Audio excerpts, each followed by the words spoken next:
Bismillahirrahmanirrahim. Assalamualaikum warahmatullahi wabarakatuh.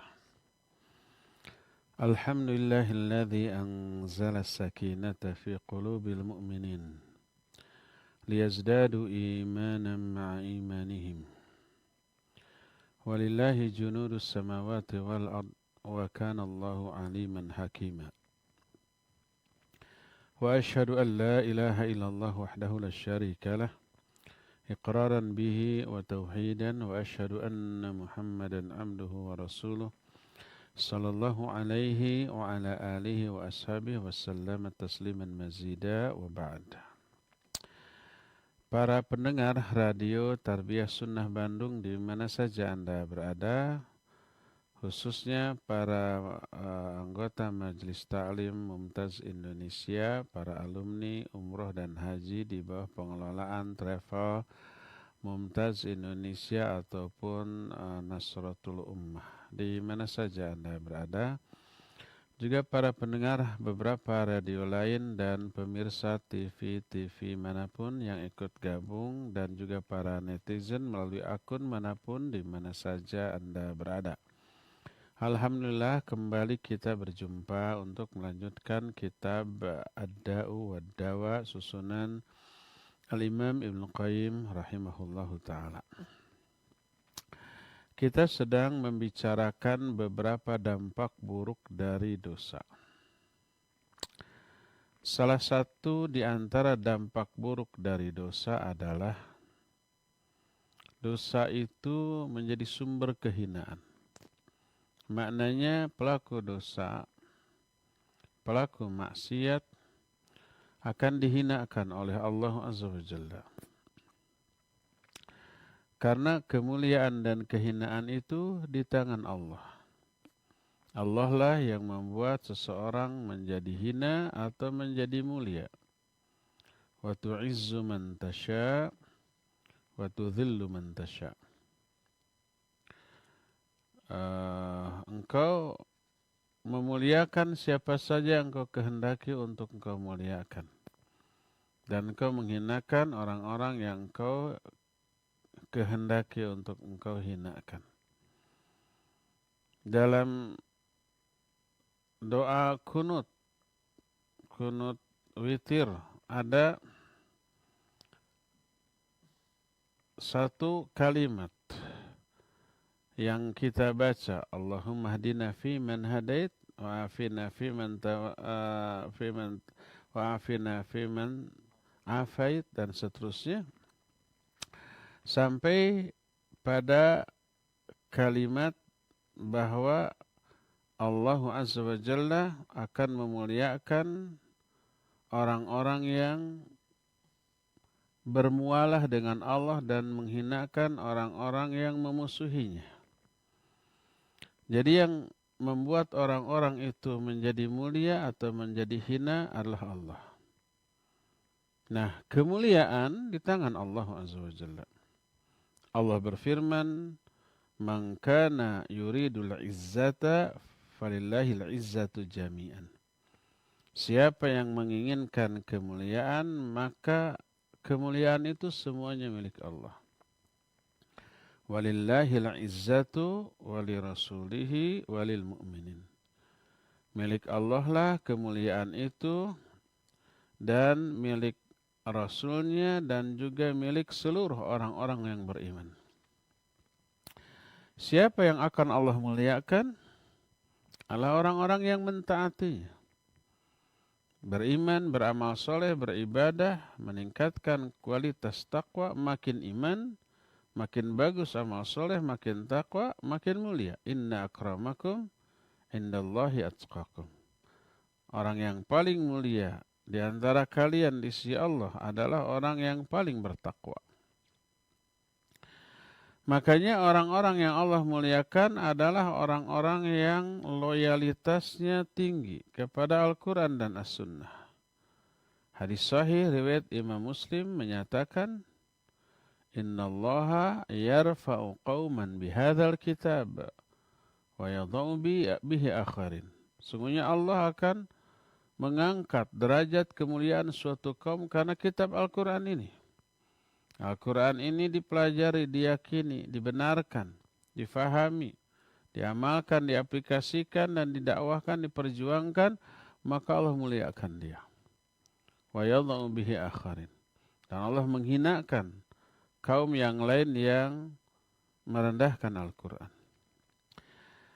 Karena kemuliaan itu dihasilkan dari ketaatan, dari iman, dari takwa, dari amal soleh, maka sebaliknya kemaksiatan menjadi sumber kehinaan. Kemaksiatan itu menjadi penyebab dari terhinanya seseorang. Berkata Imam Ibn Qayyim, wa minha annal maksiyata turithu dhulla wala budda fa innal izza kullal izz fi ta'atillah. Di antara dampak buruk dari dosa adalah bahwa sesungguhnya kemaksiatan mewariskan kehinaan. Dan ini pasti, mau tidak mau. Karena kemuliaan yang hakiki dengan sesungguh-sungguhnya kemuliaan hanya berada dalam ketaatan kepada Allah. Siapa yang mentaati Allah, dia akan mulia. Sebaliknya siapa yang mendurhakainya, bermaksiat kepadanya, dia akan hina. Allah menghinakannya, sebagaimana Allah memuliakan orang-orang yang taat. Surah Fatir ayat 10 tadi menyatakan, man kana yuridul izza falillahil izzatu jami'an. Siapa orang yang menginginkan kemuliaan, maka sesungguhnya kemuliaan ini seluruhnya milik Allah. Makna dari ayat ini, falyatlubha bi ta'atillah fa innahu la yajiduha illa fi ta'atih. Maknanya adalah cari kemuliaan itu dalam ketaatan kepada Allah. Karena tidak mungkin seseorang menemukan kemuliaan kecuali di dalam ketaatan kepada Allah. Siapa yang taat, pasti Allah muliakan. Siapa yang maksiat, pasti Allah hinakan. Oleh karena itu, di antara doa kaum salaf adalah, bagus doa ini kita hafalkan, kita baca. Mereka berdoa, Allahumma a'izzani bi ta'atik, wa la tudhillani bi maksiatik. Ya Allah, muliakan aku dengan ketaatan kepadamu. Dan jangan engkau hinakan aku dengan kemaksiatan kepadamu. Maknanya adalah taatkan aku, beri hidayah kepadaku untuk taat sehingga engkau memuliakanku karena ketaatan tersebut. Dan jangan engkau sesatkan sehingga aku bermaksiat karena kemaksiatan mengakibatkan engkau akan menghinakanku. Allahumma izzani bi ta'atik wa la tudhillani bi maksiatik. Ya Allah, muliakan aku dengan ketaatan kepadamu dan jangan engkau hinakan aku dengan bermaksiat kepadamu. Berkata Imam Hasan Al-Basri rahimahullahu ta'ala, innahum wa in taqtaqat bihil bighal au baghal wa hamlajat bihim al-baradin inna dhullal ma'siyati yufariqu qulubahum aballahu illa ayudhilla man asah. Kata Imam Hasan Al-Basri, sesungguhnya mereka itu para pelaku kemaksiatan. Sekalipun kuda-kuda mereka itu suaranya menimbulkan, hentakan kaki kuda mereka itu menimbulkan bunyi yang dahsyat, berdentum. Dan kuda-kuda mereka itu berlari sangat kencang. Hebat mereka di medan perang. Tapi hinanya kemaksiatan tidak pernah terlepas berpisah dari hati-hati mereka. Allah enggan berbuat apapun kecuali Allah hanya akan menghinakan orang-orang yang bermaksiat kepadanya. Jadi skill kita di dalam aspek duniawi yang hebat, yang dahsyat, jago perang, atau di dalam kehidupan sekarang menguasai sains atau teknologi IT, menguasai dunia maya, bisa terbang ke sana kemari, menyelinap ke sana kemari di dunia maya. Skillnya di bidang itu luar biasa. Tapi hinanya kemaksiatan tidak akan pernah lepas dari mereka selama mereka durhaka kepada Allah SWT. Abdullah bin Mubarak rahimahullahu ta'ala membuat sebait syair. Dalam syairnya itu beliau menyatakan, Ra'aitu dhunuba tumitul qulub, wa qad yurithu dhulla idmanuha. Wa tarku dhunub hayatul qulub, wa khairun li nafsika isyanuha. Wa hal afsadad dina illa al-muluk, wa akhbaru su'in wa ruhbanuha.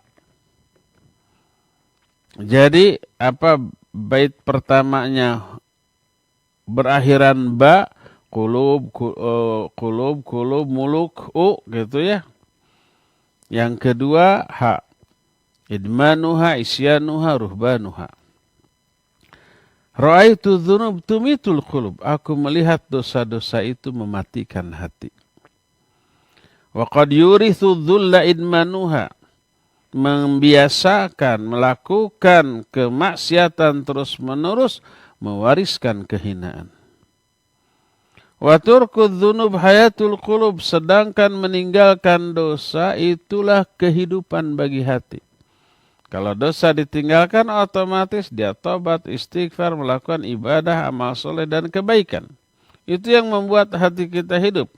Wa khairun li nafsika isyanuha. Maka lebih baik bagi kalian kalau kalian mendurhakai kemaksiatan. Mendurhakai kemaksiatan artinya tidak mengikuti kemaksiatan itu. Wa hal afsadad-din illal muluk wa ahbarusu wa ruhbanuha. Tidak ada yang bisa menghancurkan agama ini kecuali tiga. Pertama al-muluk. Al-muluk itu para raja, para penguasa. Dengan kekuasaannya, dengan aturan undang-undang yang dibikinnya, itu bisa dikondisikan sehingga menghancurkan agama ini. Pelarangan jilbab bagi para wanita, pelarangan cingkrang dan jenggot bagi kaum laki-laki, ya. Pelarangan umpamanya menuliskan bendera la ilaha illallah dimanapun, menghapus simbol-simbol Islam. Apabila enggak, ya ada sanksi pidana, ya. Ulama-ulamanya dikriminalisasi, ya, dan seterusnya. Ini yang pertama, wa hal afsadad-din illal muluk wa ahbarus su'i wa ruhbanuha. Yang kedua adalah ahbar su'. Ahbar su' itu artinya ulama-ulamanya yang jahat. Ulama-ulamanya yang buruk.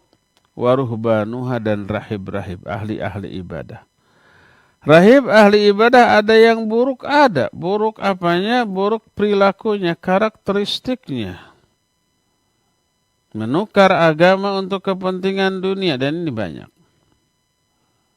Ini sebait syair yang dikemukakan oleh Imam Abdullah bin Mubarak rahimahullahu ta'ala. Yang salah satu isinya menyatakan bahwa dosa itu sumber kehinaan. Kemaksiatan menyebabkan terhinakannya si pelaku kemaksiatan tersebut. Berdasarkan hal itulah maka raihlah kemuliaan dengan cara ketaatan, melakukan ibadah, amal soleh, kebaikan, meningkatkan takwa, karena kadar kemuliaan seseorang sangat bergantung pada kadar ketakwaannya. Allah berfirman, Inna akramakum indallahi atqakum. Sungguhnya orang yang paling mulia di antara kalian di sisi Allah adalah orang-orang yang paling bertakwa. Sebaliknya, orang yang paling hina di antara kalian di sisi Allah adalah orang yang paling durhaka. Kedurhakaan melahirkan kehinaan. Selain kemaksiatan menjadi sumber kehinaan, kemaksiatan juga merusak akal. Kemaksiatan juga merusak kecerdasan. Baik akalnya itu menjadi tumpul, hafalannya juga menjadi buruk dan jelek. Berkata Imam Ibn Qayyim rahimahullah, wa minha annal ma'asi tufsidul aqal, fa inna lil aqli nuran, wal ma'siyatu tudfi'u nural aqal wala budda, wa idza tufi'u nuruh dha'ufa wa naqasa. Di antara dampak buruk dari kemaksiatan adalah maksiat itu merusak akal. Karena pada hakikatnya akal itu punya cahaya. Dosa dan kemaksiatanlah yang meredupkan bahkan mematikan cahaya itu. Memadamkan cahaya tersebut. Memadamkan cahaya akal. Ini mau tidak mau pasti terjadi. Apabila sudah padam cahayanya, maka melemahlah dan berkuranglah akalnya. Qala ba'du salaf, telah berkata sekelompok ulama salaf, ma asallaha ahadun hatta yaghiba aqluh. Tidaklah seseorang bermaksiat kepada Allah sehingga akalnya itu hilang. Akalnya itu hilang, seolah-olah akalnya ini enggak berfungsi. Kenapa? Ya, sudah kita jelaskan perbandingan dunia dan akhirat. Dunia mah hanya sebentar. Alam kubur jauh lebih lama, alam akhirat enggak ada ujungnya. Nikmat di dunia ini semu hanya beberapa menit. Seluruh jenis kenikmatan apapun di dunia hanya singkat. Makan itu sangat enak bila lapar. Ketika lapar makan, nikmatnya itu cuma sepiring yang pertama. Habis satu piring, nambah piring kedua, nikmat senikmat yang pertama? Enggak. Berkurang. Nambah lagi piring ketiga. Sudah penuh ini perut. Nggak nikmat lagi. Nambah piring keempat, muntah dia. Nggak nikmat lagi. Minum juga hanya nikmat ketika haus. Lelah. Dan itu hanya tegukan pertama, kedua. Gelas pertama. Ingin nambah lagi, gelas kedua. Kurang nikmatnya. Nambah lagi, bunghak. Bunghak itu nggak ada terjemahannya. Baik dalam bahasa Arab ataupun dalam bahasa Indonesia. Penuh. Sudah nggak ingin. Dipaksa minum bisa muntah. Tidur itu nikmat kalau lagi lelah dan ngantuk. Kalau coba seharian tidur, pusing kepala kita. Begitulah seluruh kenikmatan di dunia. Singkat, hanya beberapa menit. Walaupun memang nanti kalau lapar lagi, nikmat lagi. Tapi itu hanya seumur hidup. Yang usianya hanya puluhan tahun. Setelah itu mati. Nah, alam kubur kehidupannya jauh lebih lama. Nasib kita di alam kubur tergantung amal kita di dunia. Sampai kiamat, setelah kiamat kita pergi ke alam akhirat itu selama-lama. Itu kehidupan yang sebenarnya di akhirat. Wa inna daral akhirah lahiyal hayawan. Sungguhnya negeri akhirat itulah kehidupan yang sebenar-benarnya. Makanya orang yang menggunakan akalnya akan lebih mengejar kehidupan bahagia di alam kubur dan di akhirat. Walaupun harus mengorbankan dunianya. Makanya orang yang menghabiskan seluruh cita-cita dan potensi untuk dunia yang sementara dengan mengabaikan kehidupan akhirat, orang itu nggak menggunakan akalnya. Nggak punya akal, nggak punya otak.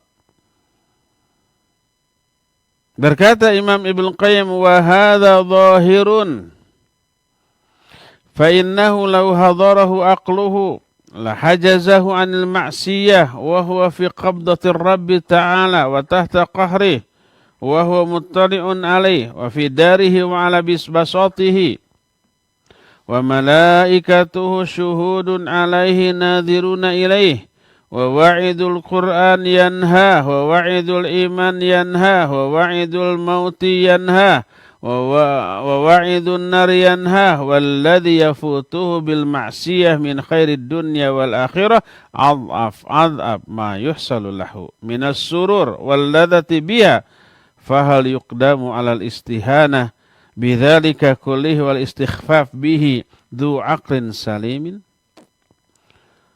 Ini adalah sesuatu yang jelas dan gamblang. Seandainya akalnya berfungsi, digunakan normal, pasti dia akan menghindari maksiat.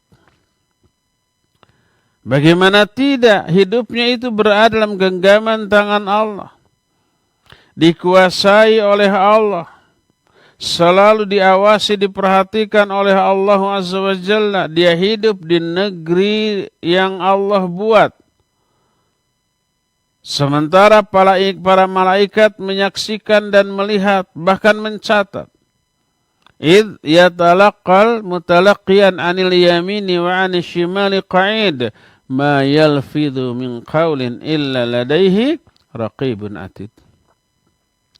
Ingat, ada dua malaikat yang selalu mendampingi dia di kanan dan di kiri.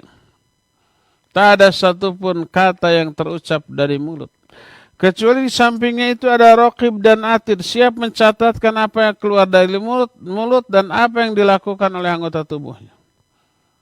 Kanan kiri ada malaikat pencatat. Depan belakang ada malaikat penjaga. Lahu mu'aqibatun min baini yadayhi wa min khalfi yahfadunahu min amrillah. Bagi setiap orang ada malaikat penjaga di depannya dan di belakangnya yang menjaga dia atas perintah dari Allah Azza wa Jalla. Lihat, Allah selalu melihat, mengawasi. Kanan kiri ada malaikat Raqib dan Atid.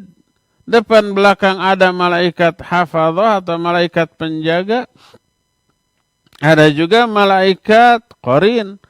Ma minkum min ahadin illa wukila ilaihi malaikat qarinu minal malaikah wa qarinu minal jin. Tak ada seorang pun di antara kalian kecuali diutus kepada orang itu satu qarin dari malaikat dan satu qarin dari bangsa jin.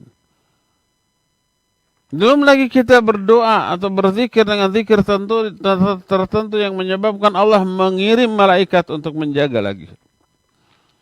Coba bayangkan. Orang berakal meyakini, mengetahui hal itu. Allah mengawasi, malaikat sekelilingnya melihat. Sementara ada peringatan Al-Quran yang melarang kita bermaksiat.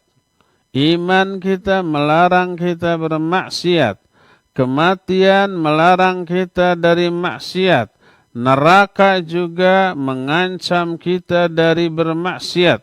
Dan dengan maksiat banyak sekali keuntungan-keuntungan dunia dan akhirat yang hilang.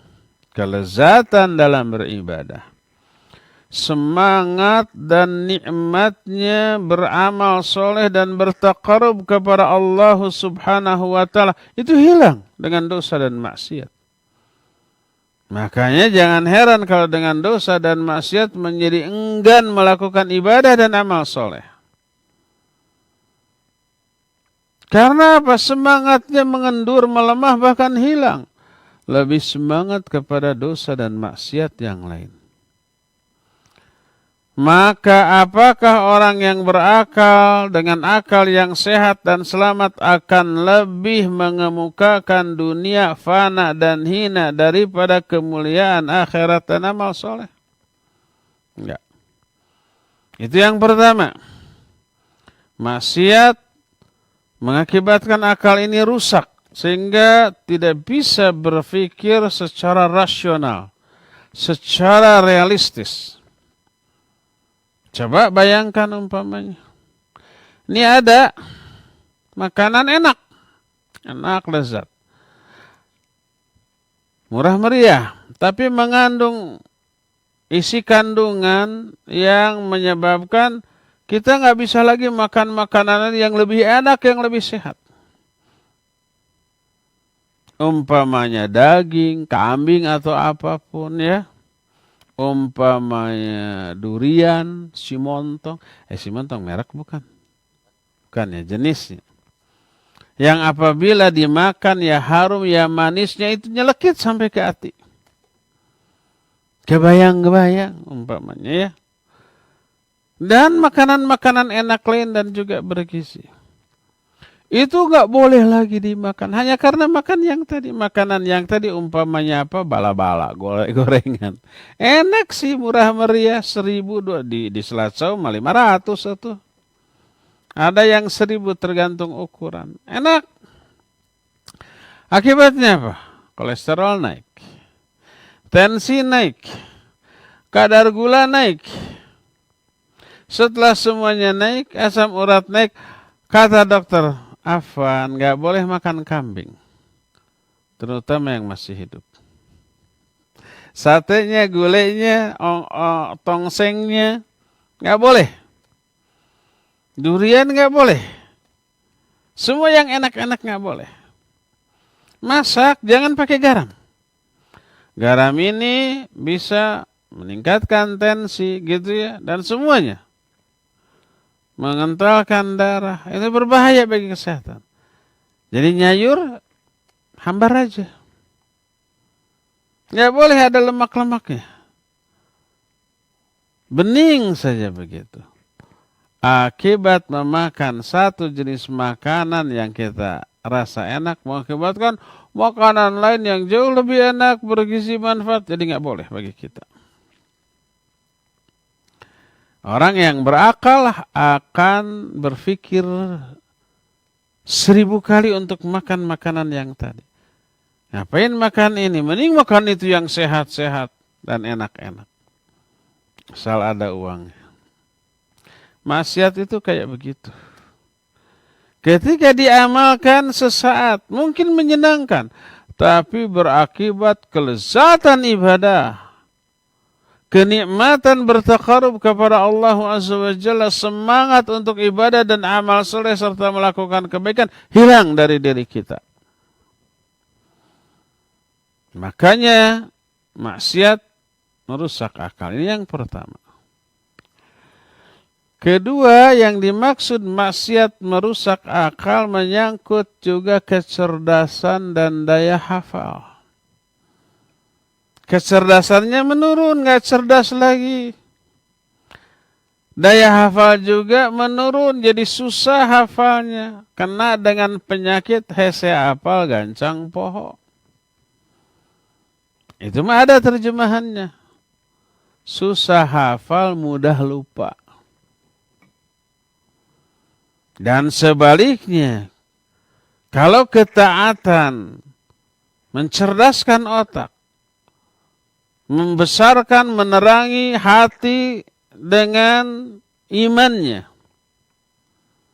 maka kemaksiatan tadi dikatakan memudarkan, bahkan memadamkan cahaya akal. Maknanya kecerdasannya hilang, daya hafalnya menjadi tumpul. Daya analisanya juga menjadi tumpul. Tidak memahami apa yang mestinya dia bisa fahami dari sesuatu. Berkata Imam Malik rahimahullah kepada Al-Imam Syafi'i, muridnya yang paling cerdas. Inni qad ra'aitu anna Allah qad ja'ala fi qalbika nuran fala tudfi'hu bidhulumatil ma'siyah. Aku melihat Allah itu telah memberikan cahaya dalam hatimu. Jangan sekali-kali kamu padamkan cahaya itu dengan gelapnya kemaksiatan. Dan sekali diterangkan, hafal semua yang diterangkan oleh gurunya.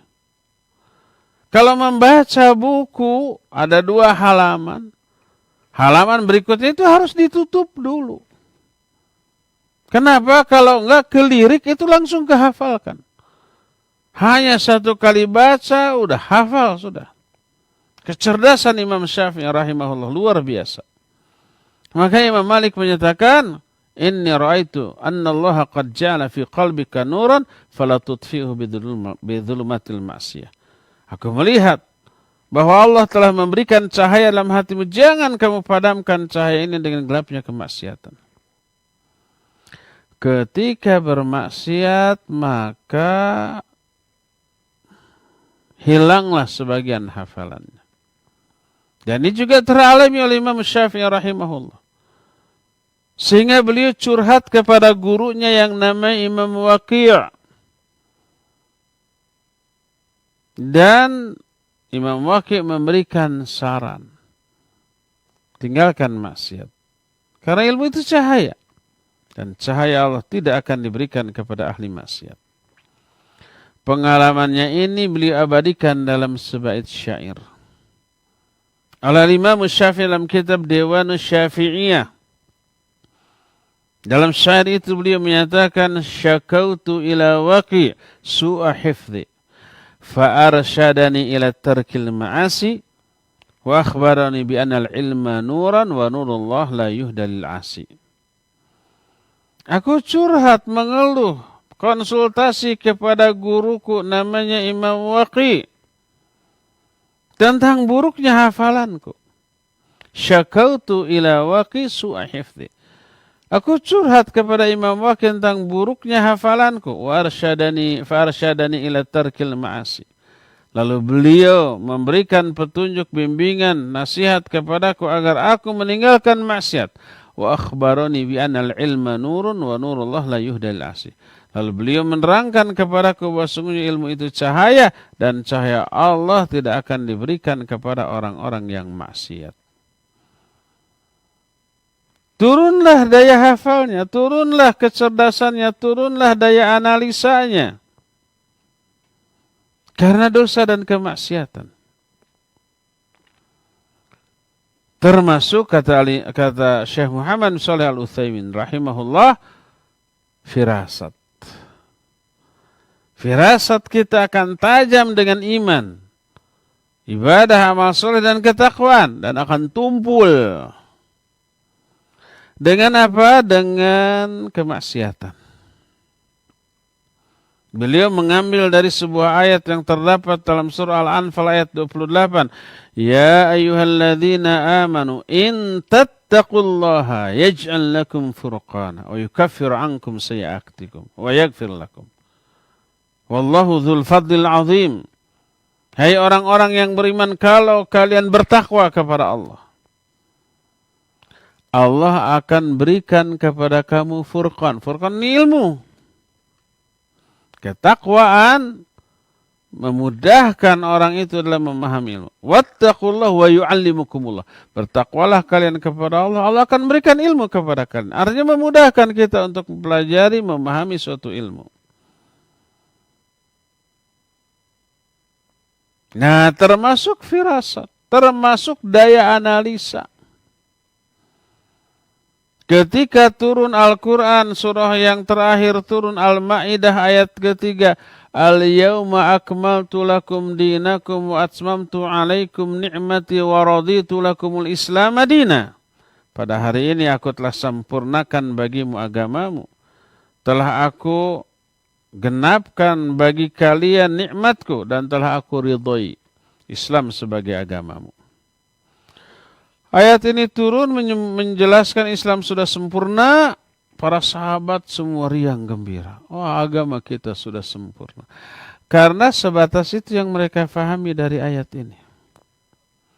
Ada seorang sahabat yang sedih menangis. Abu Bakar As-Siddiq radhiyallahu anhu. Karena ketakwaannya beliau bisa menangkap makna lain yang tersirat dari turunnya ayat ini yang tidak tertangkap oleh sahabat lain. Sahabat lain kaget melihat Abu Bakar. Bukankah agama kita sudah sempurna? Iya. Bukankah kita mestinya gembira? Iya. Tapi kenapa engkau sedih dan menangis? Apa jawab beliau? Kalau agama kita sudah sempurna, menunjukkan tugas Nabi kita Muhammad SAW sudah selesai. Kalau tugasnya sudah selesai, ini isyarat sebentar lagi beliau akan dipanggil menghadap Allah Azza wa Jalla. Turunnya ayat ini isyarat sudah dekatnya masa-masa kematian Nabi SAW. Itu yang ditangkap oleh Abu Bakar. Ini tidak ditangkap oleh orang lain. Mendengar penjelasan itu baru mereka faham, baru mereka juga sedih dan menangis. Lihat, apa yang membedakan? Ketakwaan. Ketakwaan membuat hati jiwa menjadi terang benderang. Akalnya bertambah cerdas, hafalannya bertambah kuat, dan daya analisanya menjadi bertambah tajam.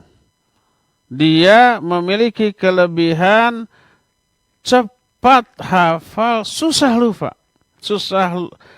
Cepat hafal, susah lupa. Dibalik. Cepat hafal, susah lupa. Kalau yang tadi ahli maksiat, hese apa gancang poho teh, susah hafal, mudah lupa. Kalau ini mudah hafal dan susah lupa. Ini yang menjelaskan bahwa kemaksiatan itu merusak akal sebagaimana ketaatan bisa menyempurnakan akal kita. Mempertajam daya analisa kita, memperkuat hafalan kita, mencerdaskan kita sehingga itu yang dialami oleh para ulama. Kenapa mereka menjadi ulama? Dengan ilmu yang sulit ditandingi oleh orang biasa karena keimanan dan amal soleh serta ketakwaan yang mereka miliki. Inilah madarat, salah satu dampak buruk dari dosa dan maksiat. Al-ma'asi tufsirul aql. Maksiat itu bisa merusak hati. Selain itu, maksiat juga bisa membuat hati menjadi keras. Lebih keras daripada batu. Sekeras baja. Tidak bisa tergedor. Dengan wejangan, pedaran ilmu, dengan nasihat, enggak. Lebih keras dari batu, batu saja bisa belah dan keluar air daripadanya. Ini mah enggak. Berkata Imam Ibnu Qayyim rahimahullah, wa minha anna dhunuba idza takatharat tubi'a ala qalbi sahibiha. Fakana minal ghafilin. Di antara dampak buruk dari dosa adalah dosa itu semakin banyak, maka semakin menutup dan mengunci mati hati para pelakunya. Lalu jadilah dia ini orang yang lalai. Lalai dari tujuan hidup. Tujuan hidup kan untuk ibadah kepada pencipta kita. Lalai dari hal itu, lupa. Padahal ini yang dilarang oleh Allah Azza wa Jalla. Di dalam Al-Quranul Karim. وَلَا تَكُونُوا كَالَّذِينَ نَسُوا اللَّهَ فَأَنْسَاهُمْ أَنفُسَهُمْ أُولَئِكَ هُمُ الْفَاسِقُونَ. Janganlah kalau kamu menyerupai seperti orang yang melupakan Allah. Allah membuat mereka lupa kepada diri mereka sendiri. Lupa siapa dirinya, lupa untuk apa dia diciptakan dan dihidupkan di alam dunia. Lupa nanti akan meninggalkan alam dunia dan kembali menghadap Allah untuk mempertanggungjawabkan. Lupa semuanya tuh, lupa tujuan hidup. Oleh karena itulah maka lalailah dia. Akibat apa? Dosa dan maksiat. Allah berfirman di dalam surah Al-Mutaffifin ayat yang ke-14, kalla bal rana ala qulubihim ma kanu yaksibun. Kata Allah sekali-kali tidak. Barona itu adalah ron. Rona itu artinya noda. Kotoran yang melekat di dalam hati, ala qulubihim maka nu yaksibun, karena dosa-dosa yang mereka lakukan. Apa ron? Apa yang dimaksud dengan noda? Para ulama menyatakan adzambu ba'da dzam. Dosa seusai melakukan dosa. Dosa yang bertumpuk-tumpuk. Berkata Al-Hasan, huwa dzambu ala dzam hatta yu'mil qalb, hatta ya'mil qalbu. Makna ron di sana adalah dosa yang bertumpuk-tumpuk sehingga membutakan hati. Berkata ulama yang lainnya, lamma kathurat dhunubuhum wa ma'asihim ahatat biqulubihim. Noda tersebut itu disebabkan karena semakin banyak dosa dan maksiat sehingga mengelilingi, membungkus, mengcover seluruh hati mereka dengan noda, dengan kekotoran.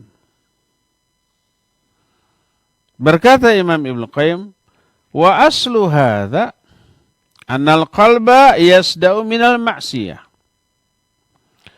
فإن زادت غلب الصدء حتى يصير رانا ثم يغلب حتى يصير طبعا وقفلا وختما فيصير القلب في غشاوة وغلاف فإن حصل له ذلك بعد الهدى والبصيرة انتكس فصار أعلاه أسفله فحينئذ يتوله عدوه ويسوقه حيث أراد. Asalnya, ya, makna asal rona adalah hati ini ternoda, terkotori oleh maksiat. Kalau bertambah maksiatnya, bertambah kotoran nodanya sampai menjadi rona. Rona itu adalah noda yang menutupi seluruh hatinya. Kemudian mendominasi hatinya sehingga menjadi tabiat. Sehingga menjadi akhlak atau karakter. Sehingga menjadi penutup, tercover seluruh hatinya dengan noda dan dosa.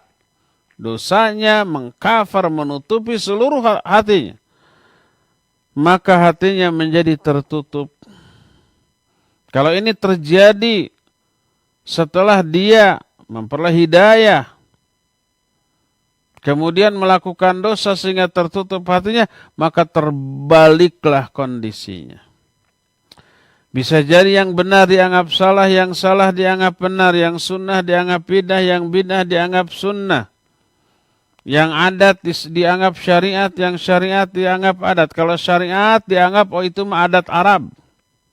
Jilbab itu adat, kultur, kebiasaan, budaya orang Arab. Jenggot juga itu kebiasaan ke orang-orang Timur Tengah. Padahal itu nyata-nyata bagian dari syariat ini. Nah, sebaliknya apa yang sudah apa yang sumbernya adat dijadikan sebagai syariat. Bikinan manusia dianggap sebagai ketentuan yang wajib untuk diaplikasikan. Terbalik keadaan. Syariat menjadi adat, adat menjadi syariat. Sunnah dianggap bidah, bidah dianggap sunnah. Yang hak dianggap batil, yang batil dianggap hak. Semuanya serba terbalik bagi orang-orang yang seperti itu. Ketika ini terjadi, musuhnya dari kalangan setan akan menjadi pemimpin baginya yang memandunya sekehendak si setan. Diarahkan ke arah yang dikehendaki oleh setan laknatullahi alaih. Inilah kelalaian yang akan teralami oleh para pelaku dosa. Apa akibatnya? Akibatnya dia enjoy dengan kemaksiatan dan akan merasa terusik dengan kebenaran. Imam Al-Ghazali rahimahullah menggambarkan hati ini seperti gelas yang berisi air bening. Ketika airnya itu masih bening, coba masukkan sakeprul tanah. Apa sakeprul tanah? Masukkan sedikit tanah. Atau kopi lah yang hitam. Masukkan. Kelihatan apa tidak? Kelihatan. Mungkin di antara jamaah ada yang pernah atau sampai sekarang masih memiliki safron atau ja'faron ya. Semacam apa ya, daun atau kayak teh gitu, tapi kecil-kecil kayak rambut gitu. Ambil 3 helai sampai 5 helai. Masukkan ke gelas yang bening airnya. Panas. Kelihatan nggak? Kelihatan. Cuma 3 helai.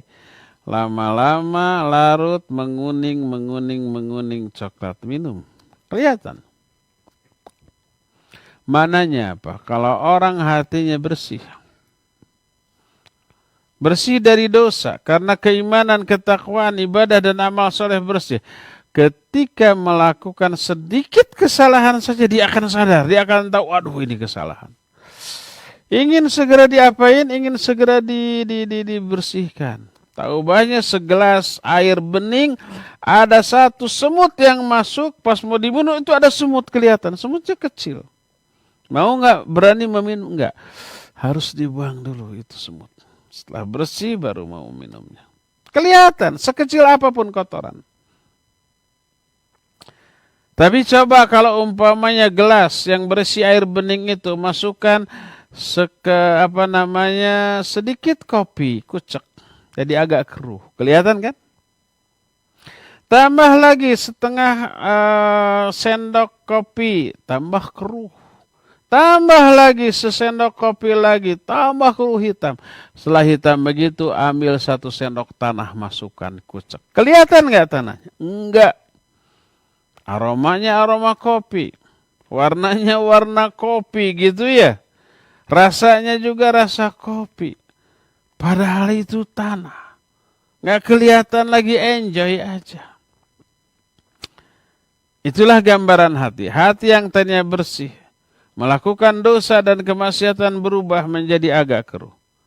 Kalau dibiarkan terus berdosa lagi, tambah keruh, tambah keruh. Setelah keruh menghitam, maka seluruh dosa sebesar apapun dilakukan tidak lagi mengejutkan dan menakutkan hatinya. Sudah enjoy dengan kekeruhan itu. Ini yang menyebabkan para ahli maksiat tidak lagi merasa takut dengan kemaksiatan yang dilakukannya. Enjoy dia, menikmati kemaksiatan yang dilakukannya karena hitamnya kemaksiatan sudah menyatu dengan hitamnya kondisi hati dia. Jadi kemaksiatan merusak hati, merusak akal dan juga menyebabkan kehinaan, menjadi sumber kehinaan dalam kehidupan manusia. Ya, inilah penjelasan kita di pagi hari ini dan insya Allah nanti akan kita lanjut di hari Senin yang akan datang. Dan kita masih punya waktu untuk bertanya jawab. Wassallallahu ala nabiyina Muhammadin wa ala alihi wa ashabihi wasallam. Mangga. Syukur Ustaz atas penjelasannya dan kami mengundang kepada para pendengar ataupun pemirsa dimanapun antum berada ataupun jamaah yang menyimak kajian di pagi hari ini, silakan yang akan bertanya bisa melalui line telepon di nomor 02286862637 atau bisa melalui pesan singkat ke nomor 0811 227 Baik, kita angkat telepon dulu untuk awal, silahkan. Assalamualaikum warahmatullahi wabarakatuh. Waalaikumsalam warahmatullahi wabarakatuh. Ya, silakan Bapak. Ustaz, saya mau tanya, bermaksiat dihinakan oleh Allah dan akan merusak hati mereka.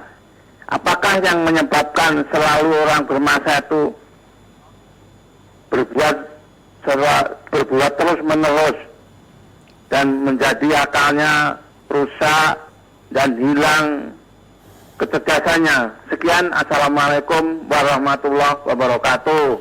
Waalaikumsalam warahmatullahi wabarakatuh. Ya, Pak Mulyono di Margahayu. Barakallahu fiik. Selalu muncul di mana saja Anda berada. Tapi tadi pagi nggak muncul ya. Mungkin mau masuk tapi nggak bisa masuk. Kenapa apa yang menjadi penyebab orang bermaksiat terus? Padahal maksiat itu luar biasa dahsyatnya. Dampak buruknya sangat banyak. Ada banyak penyebab kenapa orang bermaksiat. Yang pertama, penyebab orang bermaksiat adalah lemahnya iman. Makanya pertahanannya dari godaan melemah juga. Ibarat benteng yang lemah gampang diserbu musuh dan ditaklukkan. Yang pertama. Kedua, banyaknya godaan yang menggedor pertahanan imannya. Godaan itu dahsyat. Dari luar. Godaan sekarang itu datang melalui keluarga terdekat, anak dan istri. Berupa apa? Berupa banyaknya permintaan tentang kepentingan dunia. Ini itu. Kadang-kadang. Permintaan mereka itu beresiko menggoda iman, mengganggu iman. Ketiganya tentu saja ada hasutan setan, laknatullahi alaih. Penyebab keempat adalah ada karakter buruk yang tertanam dalam hati kita akibat dari pergaulan dan kebiasaan buruk. Salah gaul melahirkan karakter buruk. Di antara karakter buruk yang lahir dari salah gaul karena menyerap kebiasaan orang menjadi senang merumpi, senang bergibah, senang mencela, menghina, ya, serang umpamanya berkata-kata kasar karena lingkungan. Ini melahirkan kedengkian, melahirkan hasad, melahirkan umpamanya kebencian dan permusuhan kepada orang lain, melahirkan suudzon dan yang sejenisnya, melahirkan ujub dan ria. Karena kawan-kawannya suka ujub, suka ria dengan kelebihannya, akhirnya dia juga tertular kebiasaan buruk tersebut. Dari sinilah kita diperintahkan untuk milih-milih kawan bergaul. Dari sinilah kita ini juga diperintahkan untuk meningkatkan iman dan amal soleh untuk membentengi kita. Dari sinilah kita diperintahkan untuk sering-sering ta'awud dan berzikir untuk melindungi kita dari godaan setan yang terkutuk dan seterusnya dan seterusnya.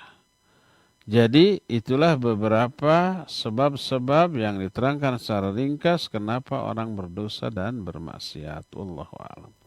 Silakan Ya, lagi. baik, syukran Ustaz atas jawabannya. Kita angkat kembali penelpon yang akan bertanya. Ya, silakan.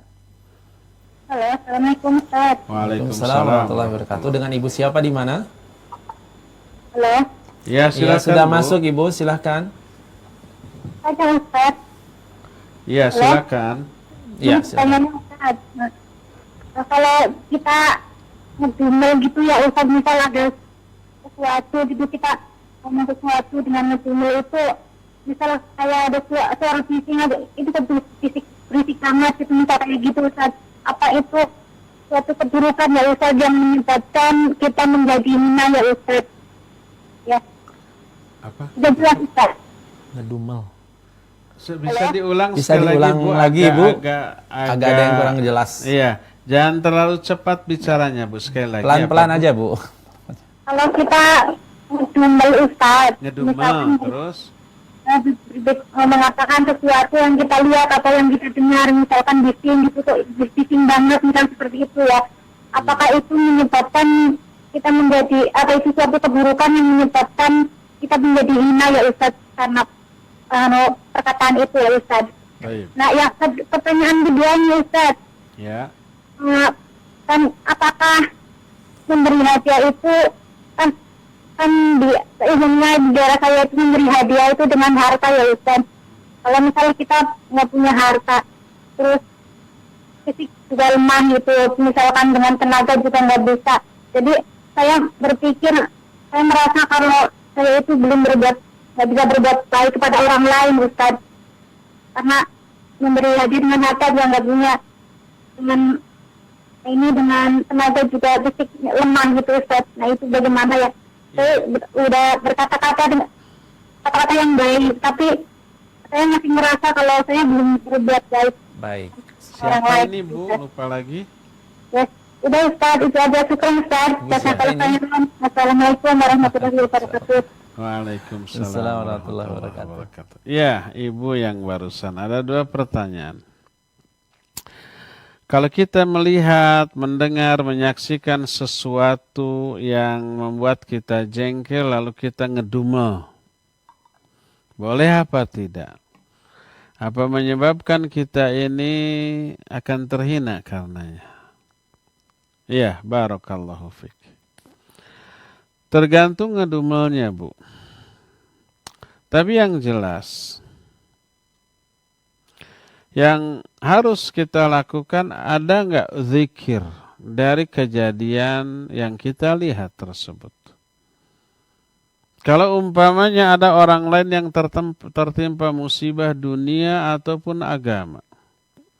Tertimpa musibah dunia seperti sakit, terkena wabah corona sekarang umpamanya.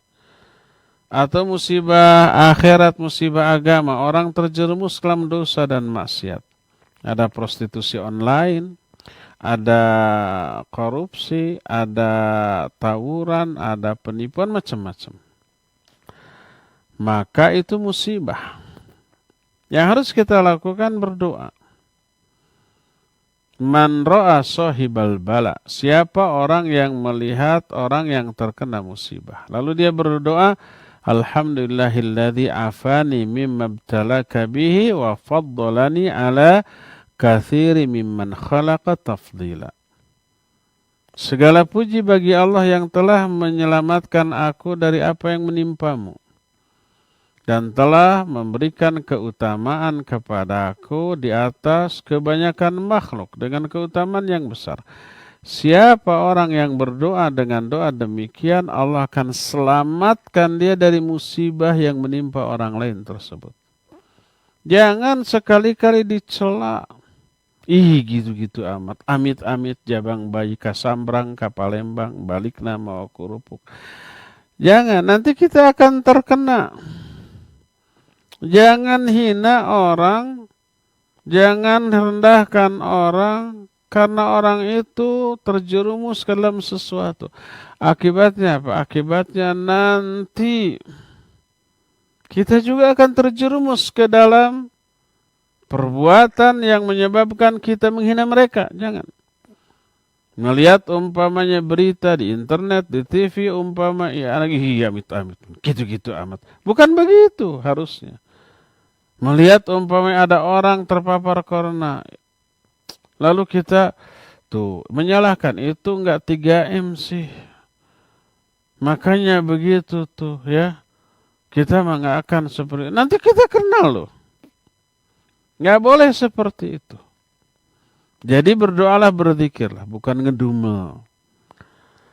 Nah, kalau umpamanya menyebabkan kita ngedumel dan kesal itu orang terdekat kita, mungkin pasangan hidup kita, istri atau suami, atau anak-anak, atau pembantu, melakukan kesalahan, lalu ngedumel. Maka yang harus kita lakukan mengingatkan agar tidak terulang. Nyamankan hatinya. Bikin dia sadar untuk merubah, bukan bikin dia sakit hati. Rata-rata kita ngedumel itu untuk menyakiti hati orang yang kita dumeli, yang kita omeli, kan gitu ya. Dengan ada unsur kata-kata celaan atas kesalahannya, apalagi kata-katanya itu kasar dengan ekspresi yang tidak mengenakan. Akhirnya dia itu bukan sadar tapi sakit hati. Bukan untuk merubah karakter buruk atau kesalahannya, tapi sakit hatinya itu yang teringat-ingat. Jadi bukan ngedumel tapi ada zikirnya, ada doanya, agar kita tidak terjerumus. Dulu Abdullah bin Mubarak rahimahullahu ta'ala pernah ya mencela orang dengan menyatakan ya fakir, ya miskin. Setelah itu dia sadar, aduh saya pasti ini akan kena. Saya pasti akan terjerumus ke dalam kefakiran dan kemiskinan. Itu dia tunggu-tunggu. Dan setelah 40 tahun berlalu baru kejadian tuh. Beliau itu kan pengusaha madu. Madu itu sampai bergentong-gentong. Ada 600 gentong madu. Kaya ya, iya kaya lah. Satu gentong madunya aja kalau di kita sekarang bisa puluhan atau ratusan juta. 600 ini.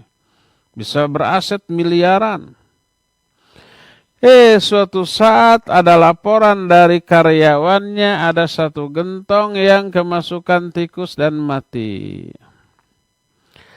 Apa kata beliau? Karena beliau seorang ulama, seorang pedagang yang jujur, tidak dikatakan buang saja si tikusnya, udah jangan ribut jual madunya. Karena konsumen nggak tahu, kan gitu ya mikir kita. Ini mah enggak.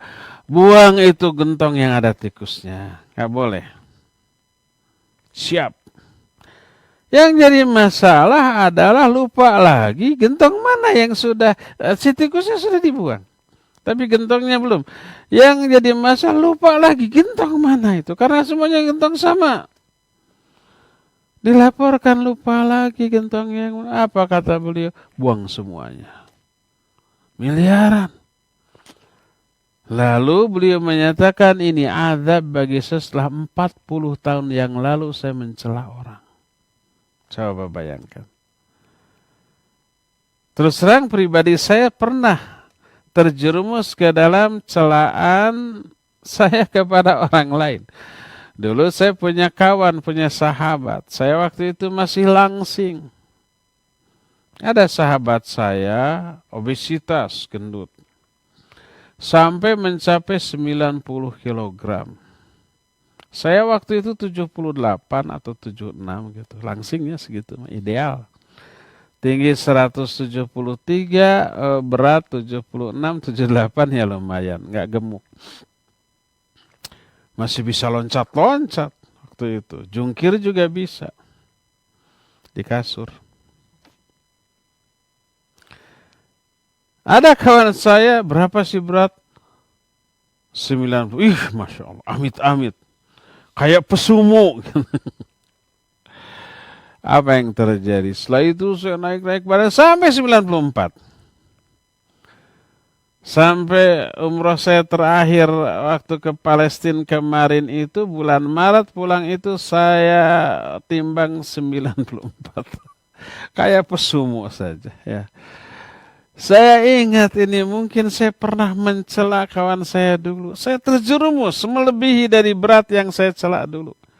Kebayang beratnya dan memang berat.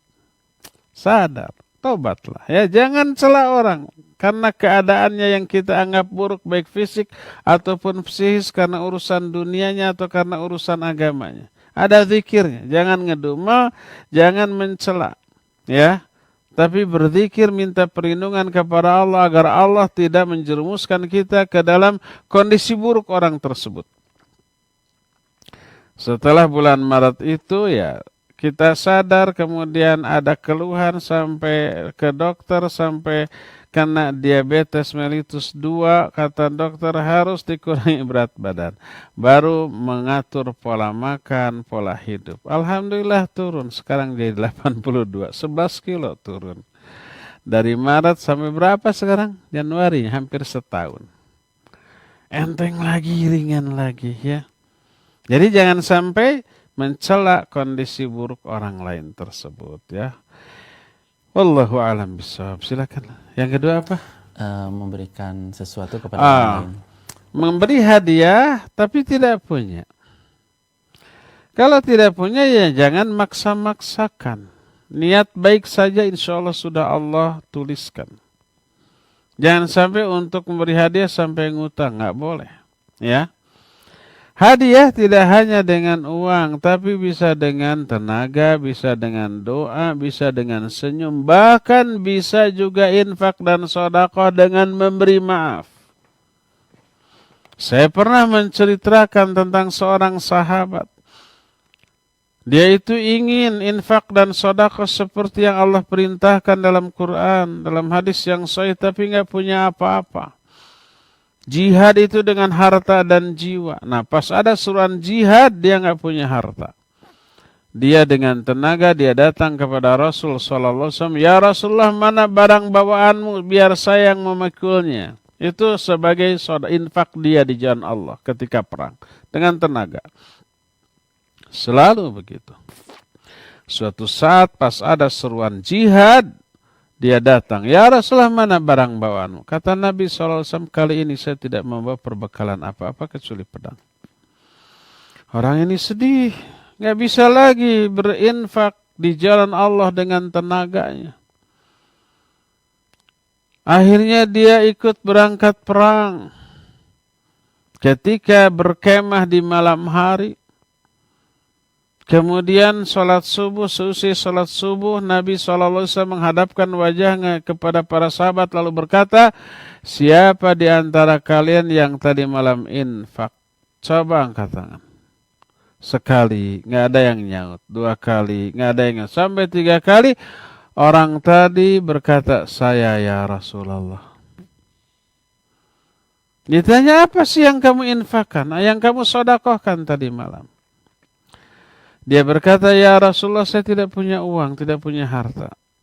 Setiap kali ada seruan perang di jalan Allah, saya selalu datang kepadamu untuk membawakan barang-barang perbekalanmu, dan itulah infak saya dengan tenaga. Tapi kali ini, di jihad kali ini, engkau tidak membawa apapun. Saya sedih.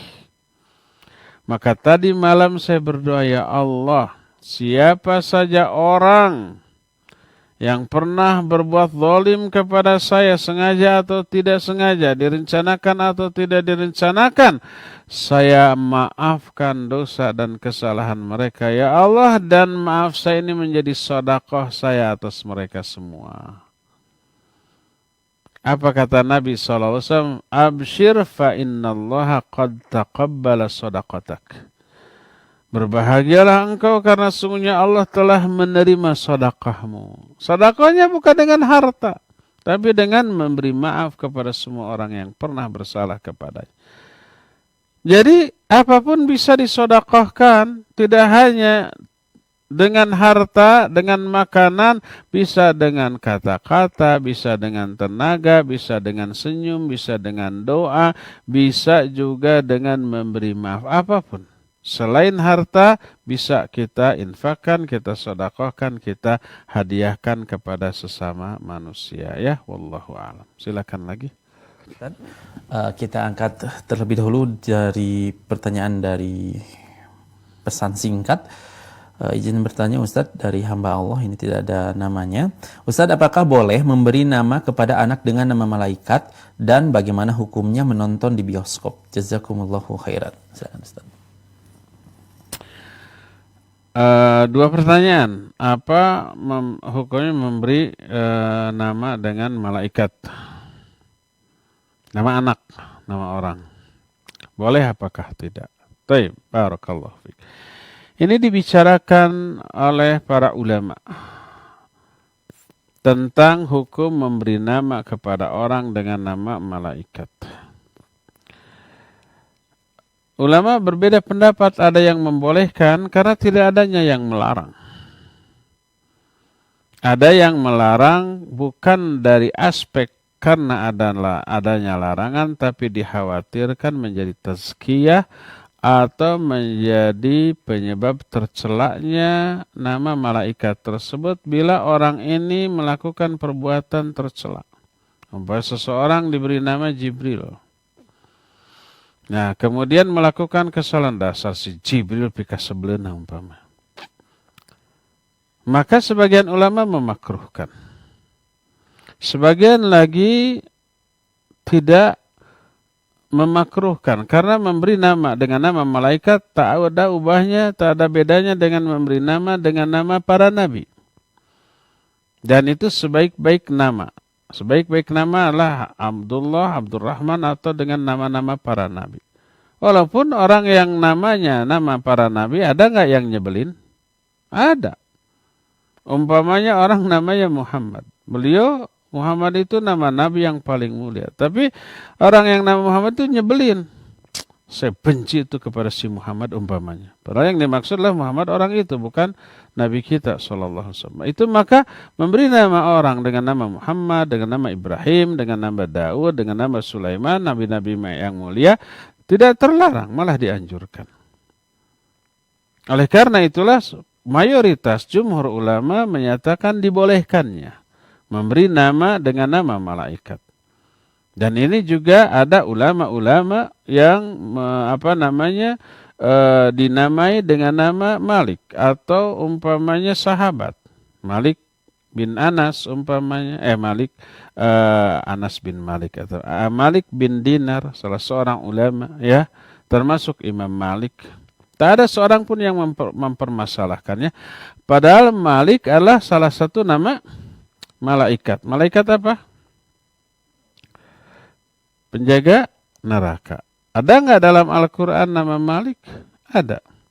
Allah menyatakan, berkata para ahli neraka, ya Malik, ya, iqdi alaina rabbuka. Hei Malik. Malik itu nama malaikat penjaga neraka. Dalam Al-Quran disebut. Liyaqdi alaina rabbuka. Hendaklah Rabbmu mematikan kami saja di neraka daripada disiksa-siksa begini, lebih baik dimatikan. Di dalam hadis disebut nama Malik. Dan itu termasuk nama malaikat. Tapi tak ada seorang pun ulama yang mempermasalahkannya. Oleh karena itu tidaklah terlarang memberikan nama malaikat sebagai nama bagi manusia. Ya, itu pertanyaan pertama. Kedua apa? Nonton bioskop hukum. Bolehkah menonton? Haram, tidak boleh. Walaupun filmnya bagus, umpamanya film Risalah ada ya? Film perjuangan Nabi kita Muhammad SAW. Bisa menambah iman? Ya, bisa menambah iman. Atau zaman dahulu waktu saya muda, sekarang kan saya sudah tua. Ada namanya Lion of the Desert. Singa padang pasir. Konon pemeran Umar Mukhtarnya itu karena perang itu konon katanya masuk Islam. Itu perjuangan ulama-ulama di Italia kalau nggak salah ya. Ya, itu menginspirasi. Pokoknya isinya bagus. Saya sempat nonton dulu ya waktu SMA kira-kira. Karena boomingnya hari itu di kalangan para aktivis Muslim saat itu. Ya, tapi bukan di bioskop, di video, nggak ke bioskop. Nah, walaupun filmnya itu, tapi ada tapinya. Itu menyuburkan, memperkaya para produser industri hiburan. Semakin menjamur nanti bioskop-bioskop, semakin umpamanya menjamur yang seperti itu, semakin kaya raya mereka. Ditambah di dalamnya ada ikhtilat, ditambah di dalamnya ada musik, ditambah di dalamnya ada ini dan itu. Banyak sekali madaratnya. Oleh karena itu adanya aspek yang bagus dari satu sisi tidak menyebabkan baguslah seluruh sisi. Umpamanya isi filmnya bagus, tapi menimbulkan banyak madarat. Pertama, siapa yang diuntungkan? Produsernya, sutradaranya, para bintangnya, seluruh kru pembuat film tersebut. Ya, para pengusaha bioskopnya, gitu ya, editor filmnya, semuanya itu akan teruntungkan sehingga mereka itu semakin enjoy dengan pekerjaannya di sana. Maka itu menguntungkan mereka dan akan menyuburkan industri hiburan yang melalaikan. Ya, apalagi umpamanya penayangannya itu melabrak waktu sholat. Umpamanya jam 2 sampai jam 4, umpamanya kan 2 jam rata-rata ya. Asar jam 3. Tapi kan masih ada waktu sholat. Iya masih ada, tapi tidak di awal waktu. Terlalaikan oleh hiburan yang melalaikan tersebut. Maka tidak boleh ya. Cukup sampai di sini saja. Insya Allah kita akan kembali pada hari Senin yang akan datang melanjutkan kajian kitab ini. Subhanakallahum bihamdik asyhadu an la ilaha illa anta astaghfiruka wa atubu ilaik. Walhamdulillahi rabbil alamin. Wassalamualaikum warahmatullahi wabarakatuh. Kuota haji semakin hari semakin terisi. Nasratul Ummah menyediakan sebuah solusi. Berangkat haji tanpa ngantri. Dibimbing langsung oleh Ustadz Abu Haidar As-Sundawi dan Ustadz Rizal Juliar, putra Nanda LC. Dengan Haji Furoda, insya Allah Anda dapat berangkat di tahun 2021. Jaminan 100% uang kembali jika tak pergi haji. Daftar segera. Hubungi 0812 1953 3422.